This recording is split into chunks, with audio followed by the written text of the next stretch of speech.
37 pays et il est fort d'environ 12 000 collaborateurs. Dans l'Hexagone, depuis 1964, le groupe compte 4 usines de production et une société de vente et emploie près de 1000 personnes. Pour nous partager sa vision actuelle, ses défis, ses attentes, merci d'accueillir Monsieur André Dott, président de Velux France et également vice-président de la région Velux South Europe, qui pilote le déploiement de la stratégie de l'entreprise dans 6 pays. Nouveau grand témoin pour ces assises. Je vous en prie.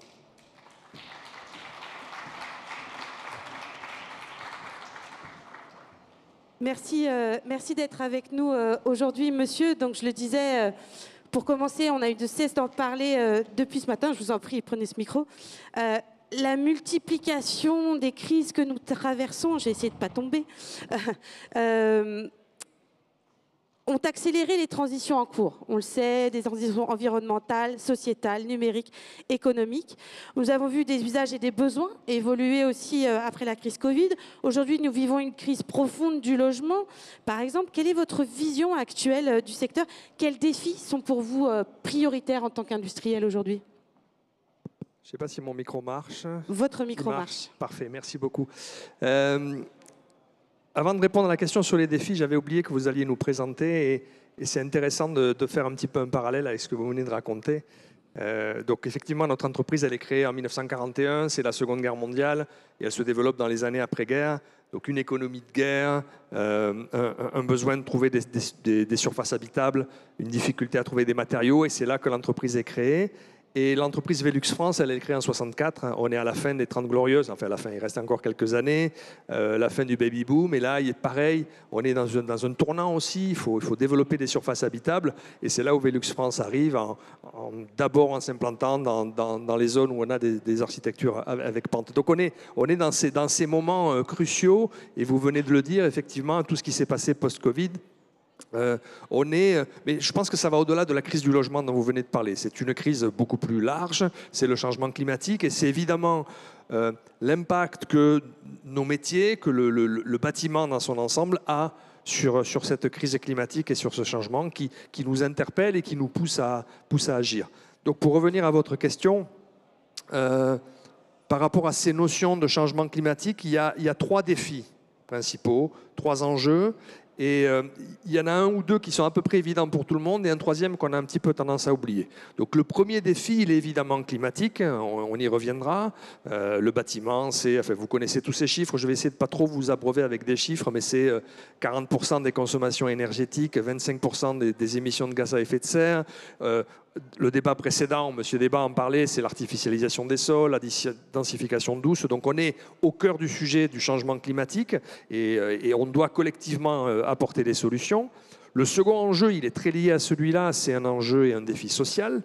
On a en Europe 50 millions de foyers qui sont en situation de précarité énergétique. C'est 15% des foyers totaux et c'est des chiffres à peu près équivalents sur le marché France.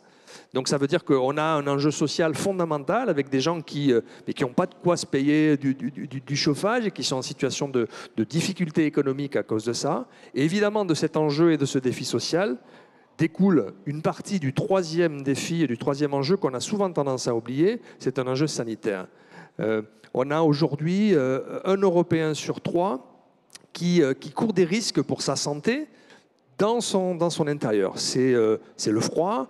On pourrait dire aujourd'hui, c'est les variations de température, surtout aujourd'hui. C'est le froid ou la résistance à la chaleur par rapport à des problèmes d'isolation. C'est l'humidité, c'est le bruit, c'est le gaz carbonique à l'intérieur du logement, c'est l'absence de lumière.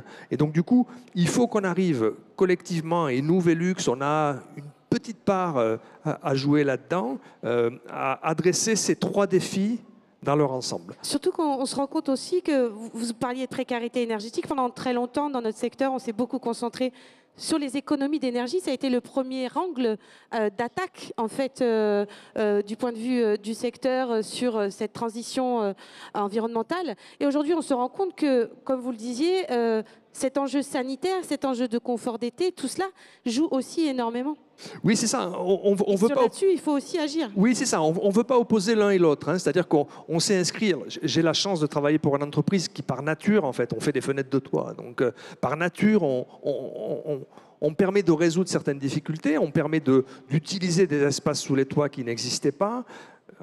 j'ai dit Et que puis en je plus, donnerais... pendant très longtemps, on nous disait qu'il faut laisser les fenêtres fermées, sinon on a des déperditions Absolument, d'énergie. absolument. Donc, juste, j'ai dit que je ne donnerais pas trop de chiffres, mais là, ce chiffre-là, il me paraît important. On a 20 millions de maisons individuelles en France, on a 6 millions avec des combles aménagés, 6 millions avec des combles aménageables et 6 millions avec des combles non aménageables. Si j'oublie ces derniers 6 millions, j'arrondis un tout petit peu, les deux premiers tiers dont j'ai parlé, c'est un enjeu fondamental. C'est un enjeu en termes d'économie d'énergie, c'est sûr, mais c'est un enjeu aussi en termes d'espace au sol. C'est-à-dire que si on est capable d'aménager les 6 millions de maisons individuelles qui ne le sont pas, on parle de 90 millions de mètres carrés. Donc on a un enjeu d'économie d'énergie, parce que l'isolation des toits, forcément, ça va baisser la consommation énergétique du bâtiment et de dégager à moindre coût des surfaces habitables. Mais pour revenir à votre question, je crois qu'effectivement, le sujet fondamental, c'est comment on peut travailler l'efficacité énergétique d'un bâtiment ou d'une maison individuelle tout en traitant les enjeux sociaux et sanitaires.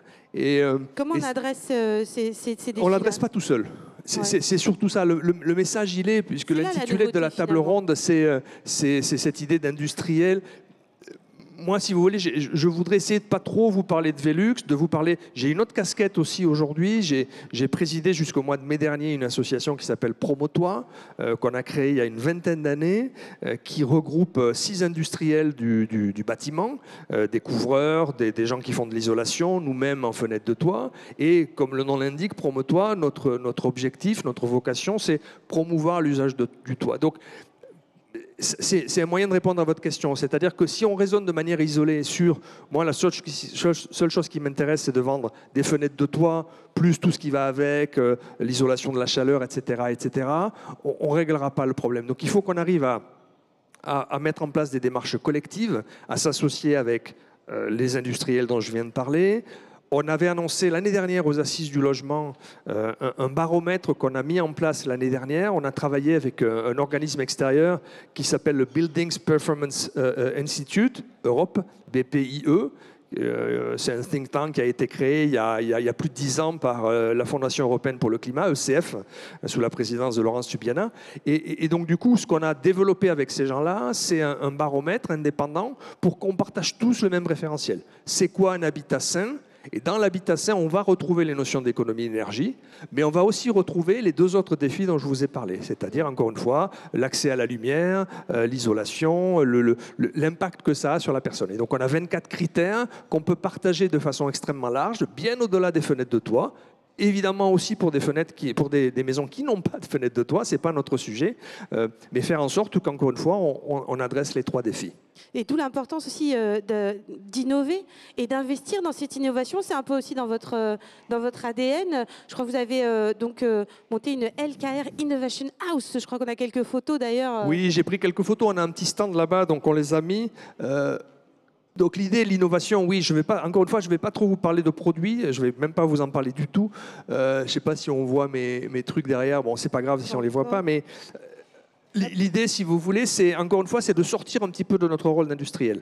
Le projet qui s'affichera peut-être dans quelques minutes, et si ça ne s'affiche pas, c'est pas grave, c'est un projet qu'on a développé à Copenhague, où on a construit des maisons. Alors évidemment, on ne l'a pas fait tout seul, on a travaillé avec des cabinets extérieurs, avec des architectes, avec des bureaux d'études, Effect, Artelia, etc.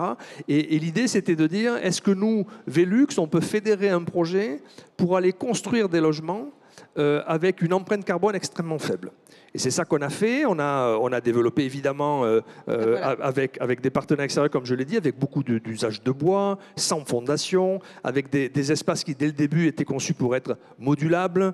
Et pour vous faire court, on est arrivé à un bilan extraordinaire où on a calculé qu'on émettait 3,8 kg par mètre carré par an sur ces petites maisons individuelles. Alors que la norme au Danemark, qui est déjà extrêmement ambitieuse, se donne un objectif à 12 kg par mètre carré par an. Donc voilà, on sort totalement de notre rôle, évidemment, on n'est pas des constructions de maisons individuelles, on a fait ça pour le futur et essayer de fédérer et d'attirer des gens derrière nous. De façon beaucoup plus récente, on a développé un nouveau centre de recherche et développement au Danemark, et là on s'est appliqué à nous-mêmes ce qu'on aimerait voir beaucoup plus à l'extérieur, c'est-à-dire qu'on est parti d'un vieil entrepôt qui avait été ouvert à côté d'une usine. Place à Copenhague.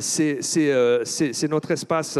Donc ça, c'est Living Place Copenhague. Et on a une autre image peut-être qui défilera, qui est le centre R&D qu'on a créé. Donc 14 000 m² de bâtiments, une trentaine d'années. Et plutôt que de partir à zéro, comme certains le font, de construire un nouveau siège social flambant neuf, on est parti de ces bâtiments. On a réutilisé à peu près 50% des matériaux.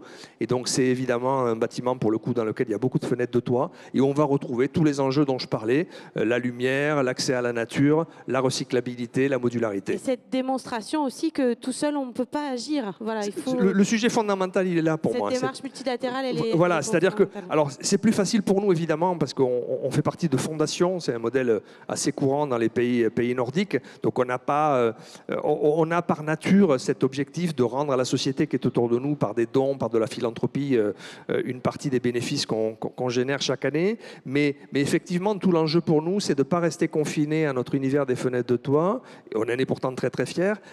Mais c'est d'essayer de travailler avec les autres via Promotoit, via tous les partenariats qu'on génère avec des gens qui ne sont pas d'Promotoit. On fait aussi partie d'une association qu'on appelle Promodule, à travailler avec Somfy, avec Legrand. On fait essayer de fédérer. Il y a plein d'industriels qui ont envie de travailler sur ces enjeux qui sont fondamentaux. On nous reste quelques minutes, malheureusement. Quelles attentes avez-vous? Qu'est-ce qui freine aujourd'hui pour vous? Ça a été dit dans la table ronde précédente, ça a été dit dans la discussion qui était dans l'autre salle. Je pense que ce qui nous freine, c'est l'instabilité, c'est les changements continus.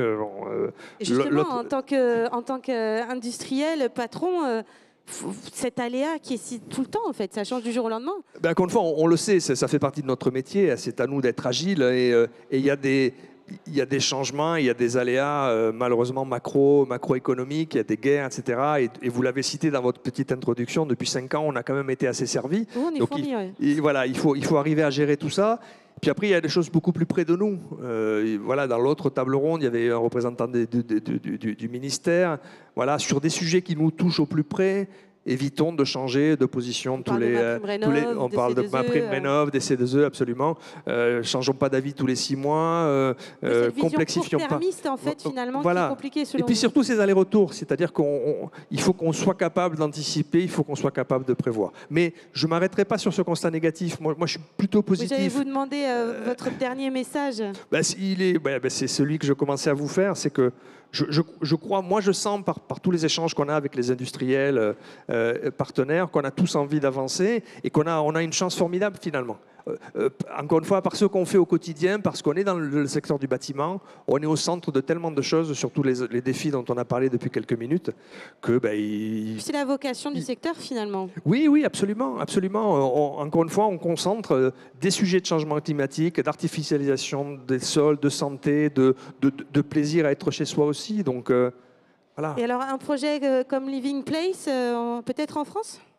Oui, alors sur la France, effectivement, on essaie pour le coup, parce que le poids de la rénovation est important, on n'oppose pas le neuf et la réno. Donc ça, c'était un projet neuf qu'on a vu, mais on veut essayer de dupliquer un tout petit peu le même mécanisme en France avec un projet qu'on appelle Living Place Rénovation. Je pense d'ailleurs qu'on a changé de nom récemment, mais ce n'est pas bien grave. Et donc on identifie des projets avec de la rénovation et qu'on va mesurer, qu'on va comparer avec des projets qui, eux, ne seront pas travaillés pour essayer, encore une fois, de nourrir et d'apporter des éléments au pouvoir public pour avoir un petit peu de tangible et les pousser à plus de stabilité, plus de continuité dans leur politique. Un appel à mobilisation ensemble, agir ensemble, c'est tout l'objet de notre journée également. Merci beaucoup, monsieur. Merci beaucoup. Vous pouvez l'applaudir, bien sûr. Peut-être avez-vous une question, une ou deux questions pour... Non, je ne vois pas de questions. Écoutez, comme merci. La table ronde, on était extrêmement clairs. Voilà, on a été merci beaucoup. Efficace. Merci beaucoup, monsieur.